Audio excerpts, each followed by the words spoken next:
सुषमा को इस बात का पछतावा था कि उसने अपने बेटे अमन की शादी गांव में कर दी है। सीमा दिखने में तो भोली भाली थी, पर अगर वह चिल्लाने लगती तो फिर चुप ही नहीं होती थी। अरे माँ जी, आप कल उस सब्जी वाले के सामने चुप क्यों थी? अरे मुझे लेकर जाती ना आप। मैं उसकी इतने अच्छे से धुलाई करती कि उसकी अगली पिछली पुश्ते भी मुझसे माफी मांगने आती। अरे बहू, इतनी भी कोई बड़ी बात नहीं थी जितना तू बोल रही है। अरे माँ जी, आप बताइए, पूरे 100 रुपए की सब्जी खराब हो गई और वो कह रहा है कि आप सब्जी लेकर ही नहीं गई। बस एक बार आप मुझे उसके पास लेकर चलिए, फिर मैं उसे बताती हूँ। बहू, जब तू गांव में थी तब क्या छोटी छोटी बातों के लिए ऐसे ही लड़ती रहती थी? अरे माँ जी, अपने हक के लिए सबको लड़ना पड़ता है। आज नहीं तो कल कितने दिन कोई चुप रहेगा। और आपको शायद पता नहीं है, जो लोग बोलते नहीं हैं, उनका तो और भी ज्यादा फायदा उठाते हैं लोग। ठीक है, अगली बार से कोई बात होगी तो तुझे लेकर जाऊंगी। मैं समझ गई कि तू मेरे घर में तोप का गोला बनकर आई है। सुषमा अपनी बहू के आने के बाद डरी रहती थी कि कहीं किसी बात से उसकी बहू उससे झगड़ने न लग जाए। एक रोज सुबह सुबह सुषमा विमला से बात कर रही होती है। देख सुषमा, मैंने तुझे कहा था ना कि आज नाला तू साफ करेगी, तो तूने नाला साफ क्यों नहीं किया? अब लता हमसे लड़ने आ जाएगी। अरे मैं आज सुबह लेट उठी हूँ, अब थोड़ी देर बाद जाकर नाला साफ कर दूंगी। तभी वहाँ सीमा चाय लेकर आती है और अपनी सास और पड़ोसन विमला की बातें सुनकर तुरंत उन्हें जवाब देते हुए बोलती है। अरे ऐसे कैसे कोई भी माँ जी को कुछ भी बोलकर चला जाएगा? मैं हूँ ना, एक एक को देख लूंगी। आप चिंता मत कीजिए। माँ जी की वाकई तबीयत खराब है। अब उनकी तबीयत खराब है तो वो बीमारी की हालत में नाला साफ करने थोड़ी जाएंगी। अरे कल परसों में साफ हो जाएगा नाला, जब माँ जी ठीक होंगी। अरे बहू, तू इतना गुस्सा क्यों करती है? बोलने दे।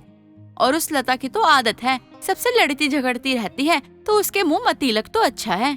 मैं भी गांव की हूँ। एक बार अगर मुझसे किसी ने ऊंची आवाज में बात की तो मैं भी उसे उसकी नानी दादी याद दिला दूंगी। अरे सुषमा, तो अपनी बहू को समझाते क्यों नहीं है? ऐसा वैसा कुछ नहीं करना है। अरे समझा कर तो मैं पागल हो गई हूँ, लेकिन ये है कि समझती ही नहीं है। मुझे तो डर हो रहा है कि किसी दिन किसी से लड़ना पड़े ये। सुषमा और विमला आराम से चाय पी रहे होते हैं। तभी सुषमा के घर चिल्लाते हुए लता आ जाती है। अरे सुषमा, आज तुझे गली का नाला साफ करना था, तूने साफ क्यों नहीं किया? और अगर हम साफ नहीं करते तो तू हमें सुनाने आ जाती है। अरे मेरी तबीयत खराब है, वरना अब तक तो मैं अपना काम पूरा कर देती। वही मैं विमला से कह रही थी कि मेरी तबीयत ठीक नहीं है। हाँ, क्यों नहीं? अब तू बीमार होने का नाटक कर ले। जब कोई और बीमार होता है तब तुझे नहीं दिखता। लता सुषमा से झगड़ा कर रही होती है। तभी सुषमा की बहू सीमा वहाँ आ जाती है। अरे ऐसे कैसे तुमने मेरी सास को कुछ भी बोल दिया? मेरी सास की मर्जी, वो मोहल्ले का नाला साफ करे या ना करे। अगर मेरे दरवाजे पर कोई भी मेरी सास को कुछ बोलने आया तो मुझसे बुरा कोई नहीं होगा। अरे बाप रे सुषमा, अभी तेरी बहू को आए हुए तो 6 महीने भी नहीं हुए। देख कितना चिल्ला रही है। इसके तेवर तो देखो, जैसे लगता है हम इसका ही खाते हैं। अरे सुषमा, तू अपनी बहू को समझा कि इन सब के बीच में ना बोले। अरे सुषमा, अब तेरी बोलती क्यों बंद हो गई? मुझे लगता है तूने ही सिखाया अपनी बहू को कि नाली के लिए कोई आए तो उससे झगड़ा करने लग जाइयो। अरे उनकी तबीयत खराब है तो भला वो काम कैसे करेंगी? उन्होंने कहा तो कि उनकी तबीयत खराब है, फिर भी आप यहाँ आकर उनसे झगड़ रही हैं। बहू, वो मुझसे झगड़ नहीं रही थी, बस बताने आई थी। तो इतना हाइपर क्यों हो जाती है बात बात पर? जा तू बाकी का काम निपटा ले, मैं इधर बातचीत कर लेती हूँ। ठीक है माँ जी, आपके कहने पर जा रही हूँ, वरना मेरी माँ जी से जो भी ऊंची आवाज में बात करेगा उसके लिए तो मैं ही काफी हूँ। ना कहने के बाद सीमा अपने काम में लग जाती है। उधर सुषमा, विमला और लता बातचीत करने लग जाते हैं और कुछ देर बाद सुषमा आती है तो वो अपनी बहू को समझाते हुए बोलती है। बहू, इतना चिल्लाने की क्या ही जरूरत है? तुझे कितनी बार कहा है कि मेरे मामले में तू बीच में मत बोला कर, मोहल्ले वाले तुझे बदनाम कर देंगे। वैसे भी इन 4 लोगों के पास कोई काम नहीं होता बात बनाने के अलावा। सुषमा बिल्कुल सही कह रही है। बहू, तो बीच में ना ही बोले तो अच्छा है। और हाँ, हम दोनों ना बाजार जा रहे हैं, कोई आए तो तुझे उससे बात करने की जरूरत नहीं है। माँ जी, क्या मैं भी बाजार चल सकती हूँ? मैं घर में बैठे बैठे बोर हो रही हूँ। सुषमा और विमला अब सीमा को साथ बाजार लेकर जाते हैं, लेकिन सुषमा को डर लग रहा था कि कहीं उसकी बहू बाजार में किसी से झगड़ा न कर ले। सुषमा और विमला बात कर रहे होते हैं और आगे आगे चल रहे होते हैं। पीछे पीछे सीमा चल रही होती है। तभी सीमा देखती है कि एक औरत का पति उसे भरे बाजार में मार रहा है और कोई उस औरत की मदद नहीं कर रहा है। तभी सीमा जाती है और उसे चप्पलों से मारने लगती है। अरे तुम जैसे लोग ही अपनी पत्नी को मारते पीटते हैं और बदनाम बाकी के सारे मर्द होते हैं। आज तो तुझे मैं छोड़ूंगी नहीं। अरे बहन, तुम साइड हो जाओ। अरे सुषमा, तेरी बहू को देख, भरे बाजार में ना जाने किसे चप्पल से मार रही है। इसे तो यहाँ लाना ही बेकार है। तूने सही कहा था, इसे ले जाना मतलब मुसीबत को साथ ले जाना है। अब क्या हो गया इसे जो उस बेचारे को मार रही है? चल विमला, इसे रोकते हैं, वरना बिना बात के कलेश होगा। अरे सुषमा की बहू क्यों मार रही है? छोड़ दे, वैसे ही शराब भी है, पी रखी है इसने। तू भी ना जाने किस किस के मुंह लग जाती है। अरे काकी, देख नहीं रही कैसे अपनी पत्नी को मार रहा है ये? बहू, तुझे तो बाजार लाना ही मेरे लिए सबसे बड़ी भूल थी। चल अब घर चल, तमाशा करके रख दिया है तूने यहाँ। लेकिन माँ जी, आप भी एक औरत को पीटते हुए कैसे देख सकती हैं? नहीं नहीं, मुझसे ये देखा नहीं जाएगा। रुकिए माँ जी। अब जैसे ही सुषमा अपनी बहू को ले जाने लगती है, तभी भीड़ से निकलकर एक आदमी सुषमा को रोकते हुए कहता है, आइला, मजा आ गया, सुपर, माइंड ब्लोइंग, जबरदस्त। अरे रुकिए बहन जी, आपकी बहू ने ना कमाल कर दिया। अरे क्या मारा शराबी को। अरे वो क्या है ना, हम ना भोजपुरी पिक्चर बनाते हैं और भोजपुरी पिक्चर का नाम है ना सैया फौज में और भैया मौज में। अरे क्या रीटेक दिया है आपने। अरे वाह, हम तो रीटेक ले लेकर फंस गए थे। अरे हमें तो लग रहा था ये पिक्चर के आखिरी सीन की शूटिंग हो ही नहीं पाएगी, लेकिन आपकी बहू ने एक बार में हमारी पूरी पिक्चर कंप्लीट कर दी। ओ वाह वाह, क्या बात है, क्या सीन किया है, क्या मारा है। इसका मतलब मुझे फिल्मों में काम करने का मौका मिल गया। अरे क्या बात है। तो डायरेक्टर साहब, कैसा लगा मेरा परफॉर्मेंस? वैसे मैं गांव से हूँ, लेकिन मेरा मुकाबला कोई नहीं कर सकता। हर काम में मैं परफेक्ट हूँ, खाने पीने, काम करने और झगड़ने में भी। बिल्कुल बिल्कुल, आपको ना देख कर ही पता चल गया, आप तो बिल्कुल परफेक्ट हैं। और लीजिए ये पूरे 10,000 रुपए, ये ना छोटे से सीन के लिए। क्या बात है सुषमा, तेरी बहू ने तो कमाल ही कर दिया।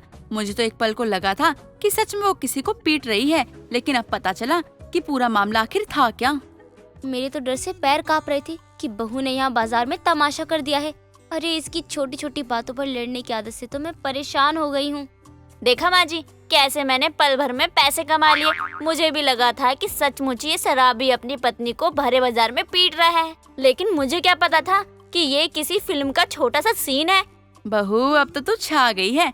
वैसे तूने सही किया, सीधे लोगों का वैसे भी गुजारा नहीं है। अपनी सास को ही देख ले, कोई कुछ भी आके बोलता है, लेकिन ये कुछ बोलते ही नहीं है। तभी तो कह रही हूँ माँ जी कि थोड़ा सा बोलना सीख लीजिए, वरना लोग भी आपके इस भोलेपन का फायदा उठा लेंगे। सुषमा को लगता था कि उसकी बहू झगड़ालू है, बिना बात के झगड़ा करती है, लेकिन वो जहाँ गलत होता देखती थी वहीं वह लड़ने के लिए तैयार हो जाती थी। सुषमा को अपनी बहू की समझदारी समझ आ जाती है और अब वह किसी से भी लड़ने से उसे नहीं रोकती है।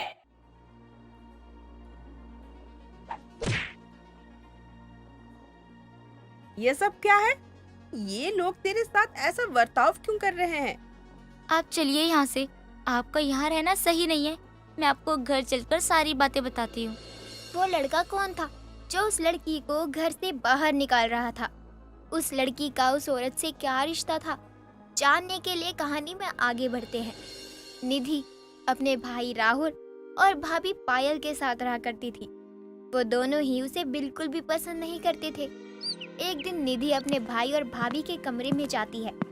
भैया भाभी, आज मेरा जन्मदिन है, क्या आज आप लोग मेरे साथ गुरुद्वारे चलोगे?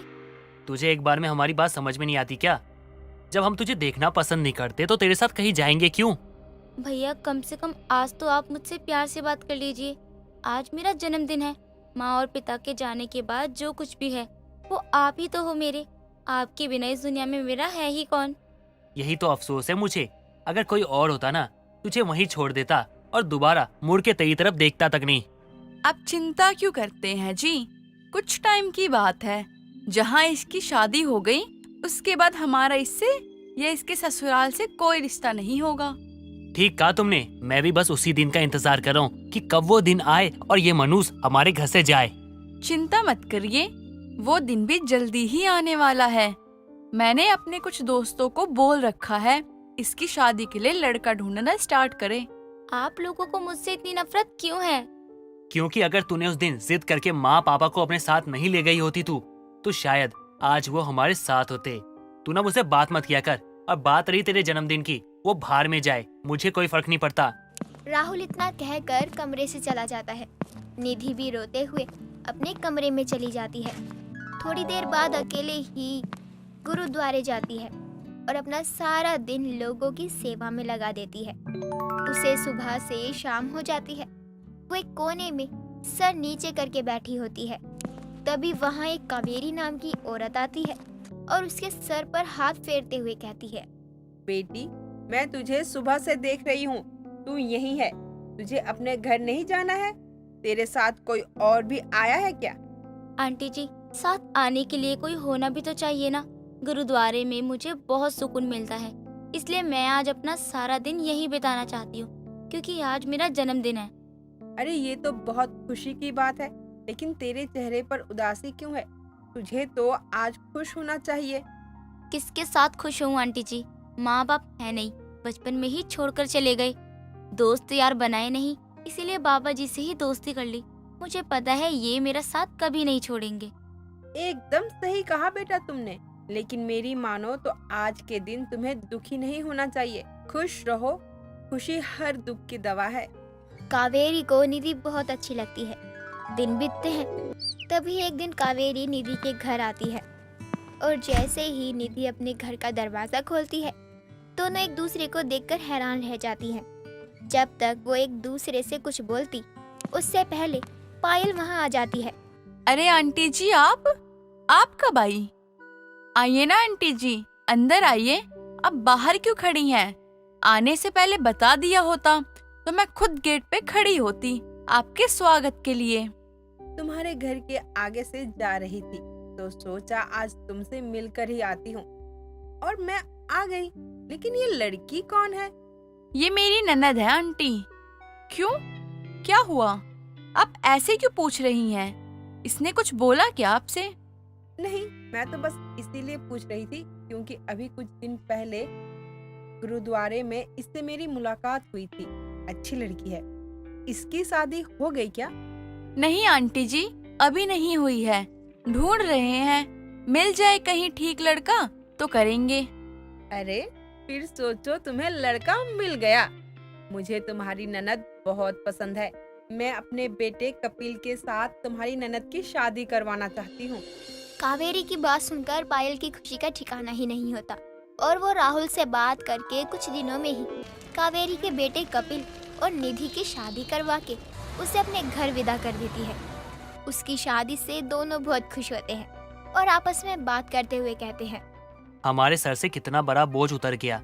उसका हमारे घर में रहना इतना टेंशन देता था मुझे, मैं तुम्हें क्या ही बता सकता हूँ।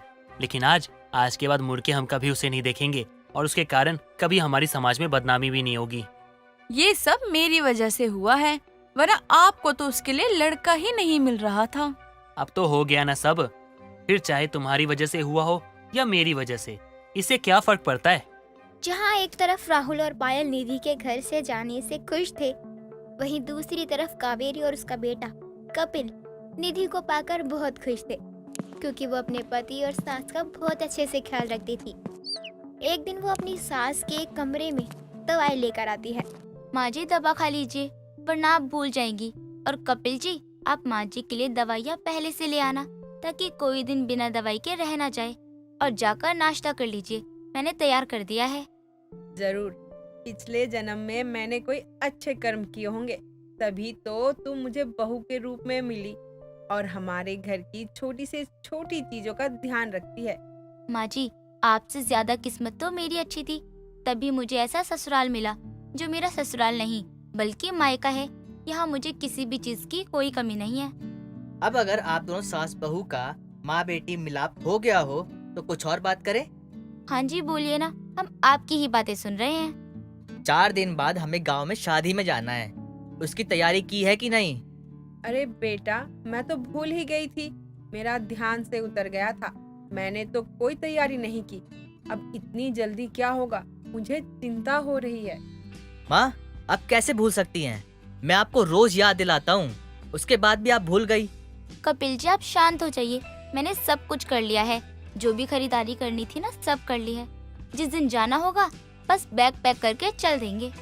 देखा मैं कैसी बहू ढूंढ कर लाई हूँ, जो सारे काम और जिम्मेदारी बिना कहे ही समझ जाती है और उसे पूरा भी कर देती है।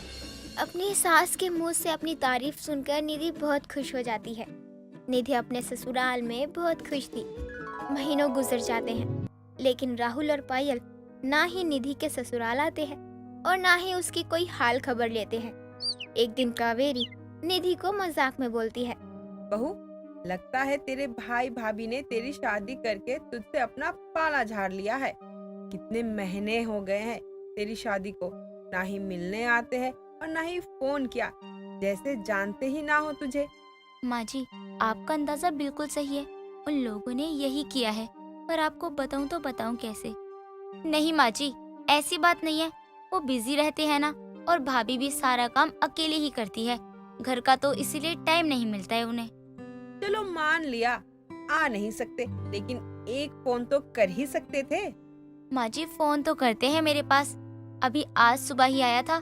आज भैया भाभी की सालगिरह है ना, तो सोच रही हूँ चली जाऊँ। चली जा बहू, कपिल है नहीं और मैं घर छोड़कर जा नहीं सकती हूँ। कम से कम तू ही चली जा। जी माँ जी मैं घर का काम खत्म करके चली जाऊंगी। निधि घर के सारे काम खत्म करके तैयार होकर अपने मायके निकल जाती है, जहाँ बहुत बड़ी पार्टी चल रही होती है। राहुल निधि को देखते ही आग बबूला हो जाता है और बोलता है, तू यहाँ क्या कर रही है? जा यहाँ से। भैया कम से कम हाल चाल तो पूछ लीजिए कि मैं कैसी हूँ। मैंने तेरी शादी करके अपनी जिम्मेदारी निभा ली, अब तू अपना मनुष्य चेहरा ले और निकल जा यहाँ से, और दोबारा आ मत जाइए मेरे घर। राहुल निधि का हाथ पकड़कर घर से बाहर धक्का दे देता है, लेकिन उसकी सास कावेरी आकर उसे पकड़ लेती है। ये सब क्या है बहू? तेरा भाई तेरे साथ ऐसा बर्ताव क्यों कर रहा है? निधि रोते हुए अपनी सास को अपने भाई और भाभी की सारी हरकतें बताती है, जिसे सुनने के बाद वो निधि को लेकर अपने घर वापस आ जाती है और दोबारा फिर कभी उसे उसके मायके नहीं भेजती और उसका पहले से भी ज्यादा ख्याल रखने लगती है, और इस तरह से उसका ससुराल ही उसका मायका बन जाता है। सुनीता अपनी बहू वंदना और बेटी रोहित के साथ रहा करती थी। ऐसे ही एक दिन सुनीता की पड़ोसन निशा उसके घर आती है और बोलती है, सुनीता जी, अब आप कोई बहाना नहीं देंगी। मुझे नहीं पता, मैंने कह दिया तो कह दिया, आपको आना है तो बस आना है। बात वो नहीं है, मैं कहाँ आ पाऊंगी, मेरी बूढ़ी हड्डियां भी जवाब दे गई हैं। हो सके तो मैं रोहित को आपके घर शादी में भेज दूं। आप चिंता मत करो, हमारे परिवार में से एक व्यक्ति जरूर आएगा। वो बात नहीं है सुनीता जी, आप ठहरी मेरी बहुत पुरानी पड़ोसन, अगर आप ही नहीं आई तो खाली सा लगेगा मुझे। अरे अब मुझे इतना भी सर पर मत चढ़ाओ, मुझे अच्छा नहीं लग रहा है। मैं बिटिया की शादी में आने की कोशिश करूंगी। कोशिश नहीं, आना ही पड़ेगा, वरना मैं आपसे बात नहीं करूंगी। ठीक है, अब मैं चलती हूँ, और भी लोगों के घर जाना है। निशा इतना बोलकर जाने लगती है, तभी सुनीता की बहू वंदना आती है और निशा को रोकते हुए कहती है, अरे चाची आप मेरे आते ही चलती, क्या बात है, मुझसे कोई गलती हो गई है क्या, जो आप मुझे बिन बताए जा रही हो? अरे नहीं बहू, वो मैं थोड़ी जल्दी में हूँ, इसीलिए बिटिया की शादी है ना, उसी के भाग दौड़ में लगी हूँ। ठीक है बहू, अब मैं चलती हूँ। माँ जी निशा चाची की बेटी की शादी है, अरे वाह क्या बात है, बहुत मजा आएगा। क्यों माँ जी, सही कह रही हूँ ना मैं? बहू तू अपनी आदत सुधार ले, अगर ऐसे ही हरकत करती रहेगी ना, खा खा कर मोटी हो जाएगी, फिर तुझे पछतावा होगा। ओफो माँ जी, आप ही कैसी बातें करती हो, बचपन से खाना मैं खा रही हूँ, अगर मोटा होना होता तो मैं बचपन से ही मोटी होती ना। माँ जी खाना मेरे शरीर को लगता ही नहीं है। अच्छा शरीर को नहीं लगता, फिर भी तुझे अपने खाने पर थोड़ा ध्यान नहीं देना चाहिए, कभी भी कुछ भी खा लेती है। ओफो माँ जी, मैंने आपको कह तो दिया खाना मेरे शरीर में नहीं लगता, बस अब शादी का क्या प्लान है बस ये बता दीजिए। जाना तो है, लेकिन मैं अकेले जाऊंगी या फिर रोहित चला जाएगा, लेकिन तू नहीं जाएगी। अगर तुझे शादी में भेज दिया तो हमें बहुत शर्मिंदा होना पड़ेगा उन लोगों के सामने। माँ जी ये आप कैसी बातें कर रही हो, क्या मैं सच में आपको शर्मिंदा करती हूँ? मुझे मालूम नहीं था। अरे बहू, तू तो उदास हो गई। मेरा मतलब वो नहीं था कि तू अजीब हरकतें करती है, लेकिन तू खाना कम खाया करेगी तो मैं शायद तुझे लेकर जाऊं। अब तुझे जब अपनी शादी में खाना खाने में शर्म नहीं आई तो सोच दूसरों की शादी में खाना खाने से कैसे शर्माएगी। माँ जी, खाना खाने में कौन शर्म करता है? मेरा तो मानना है कि जिसने करी शर्म उसके फूटे करम बस, तो इसलिए मैं शर्म नहीं करती हूँ। दोनों सास बहू बातें कर रही थी। तभी वहाँ रोहित आता है और वो भी वंदना को सेम बातें बोलता है। तभी वंदना रोहित से कहती है, मैंने आपको समोसा लाने को कहा था, आप लेकर आए हो? नहीं। अगर आप नहीं लाए तो सोच लो, आज मैं खाना नहीं खाने वाली हूँ। चलो शुक्र है, इसी बहाने फास्ट हो जाएगा। शायद तुम्हें आज भूखा सोना पड़े क्योंकि मैं समोसे लाना भूल गया। कल पक्का लेके आऊंगा। भूल गए? ऐसे कैसे भूल गए? मैंने कितनी बार आपको याद दिलाया था कि मुझे समोसे खाने का मन हो रहा है, फिर भी आप भूल गए। जाओ, मुझे आपसे बात ही नहीं करनी है, मैं जा रही हूँ सोने। बहू, अब जब तू सोने जा ही रही है तो हमारे लिए खाना बनाकर सो जा। अब तू तो भूखी रह लेगी, हमारा क्या, हमको तो भूख लग रही है। बना दे बहू खाना। बस हर किसी को खुद की ही पड़ी है। ये नहीं सोचते हैं कि घर में एक और इंसान है जो आज भूखी सोने वाली है। लेकिन नहीं, कहाँ किसी को फर्क पड़ता है। हद है। क्या हुआ बहू? बहू क्या सोच रही है? कुछ भी सोच ले, लेकिन तुझे हमारे लिए खाना बनाकर ही सोना है।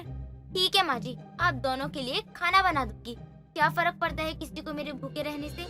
वंदना जैसे ही किचन में जाती है, दोनों माँ बेटी हंसने लगते हैं। कुछ देर बाद रोहित वंदना को समोसा देता है।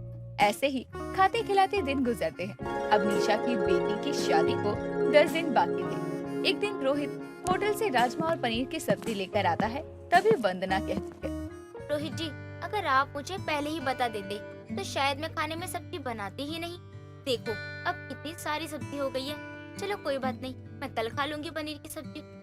पनीर की सब्जी मैं आज के लिए लाया था, कल के लिए नहीं, ठीक है? वैसे भी कल किसने देखा है, मुझे आज ही खाना है। और हाँ, तुम्हें कल खाने की कोई जरूरत नहीं है, जो भी खाना है आज ही खा लो।